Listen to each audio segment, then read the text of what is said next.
battle of weapon masters from the movie Kung Fu Jungle. The challenger is Fung Yu-Sau versus Hung Yip. Fung Yu-Sau is a cripple who wants to be the best martial artist. To achieve that, Fung Yu-Sau is challenging other martial arts masters to duels to the death. Fung Yu-Sau fights the other masters at their own disciplines to prove he's the better at that discipline. Hung Yip is a weapons master, so Fung Yu-Sau challenges him to a sword duel. Ironically enough, the setting for this duel is a movie set. The character of Hung Yip is a martial arts action star, so that's where Fung Yu-Sau comes to challenge him. The swords they will be using in this duel appear to be Jian-type swords, a common weapon in Chinese martial arts. Hung Yip starts the fight extremely aggressively. He is probably hoping to take advantage of Fung Yu-Sau's disability and end the fight before it can really begin. Fung Yu-Sau is ready though, and it doesn't work. This part is strange. There's no mechanism I can see that would allow Fung Yu-Sau to move like that. This appears to just be cinema magic. Hung Yip misses an opportunity right here. Fung Yu-Sau's sword is up and outside to Hung Yip's left side. If Hung Yip were to trap the sword and step and turn to his right, he would have an opportunity to land a kick or even a hilt strike against Fung Yu-Sau's left side or face. However, instead he drops his sword and strikes at Fung Yu-Sau's well-protected right side. The change here is extremely subtle, but watch closely.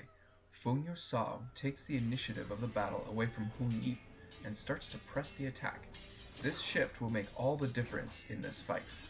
It seems like I have to say this in nearly every video, but you have to watch your environment. Hung Yip gets his sword trapped for a moment, which nearly results in him getting stabbed.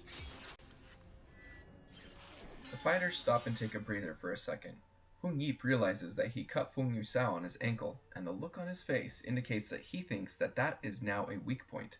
This will prove to be his undoing, as Fung Yu-Sau has learned that Hung Yip tends to strike more for limbs and less for center of mass. Fung Yu-Sau played Hung Yip like a fiddle. While Hung Yip tries to strike again at Fung Yu-Sau's injured ankle, Fung Yu-Sau is already in the air, coming down to stab Hung Yip and break his sword. At this point, Hung Yip is at a severe disadvantage. He has been stabbed in the back and his sword has been broken. He needs to change the dynamic of this fight swiftly, or he will surely lose his life. Hung Yip recognizes his chance when he runs into some pipes. He drops his sword and catches Fung Yu-Sau's sword in one of the pipes. This is extremely impressive, but it is unfortunate that Hung Yip didn't display this kind of precision earlier in the fight. Having deprived Fung Yu-Sau of his sword, Hung Yip grabs another pipe and starts using it like a guan staff. Hung Yip really should have pressed his advantage while he had a weapon and Fung Yu-Sau did not, but instead he pauses, allowing Fung Yu-Sau to find and pick up a new blade. Now each combatant has an advantage and a disadvantage. Hung Yip is injured, but he has a longer weapon.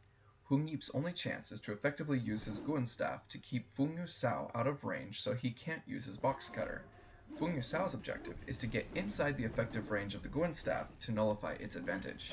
Hung Yip makes his final mistake.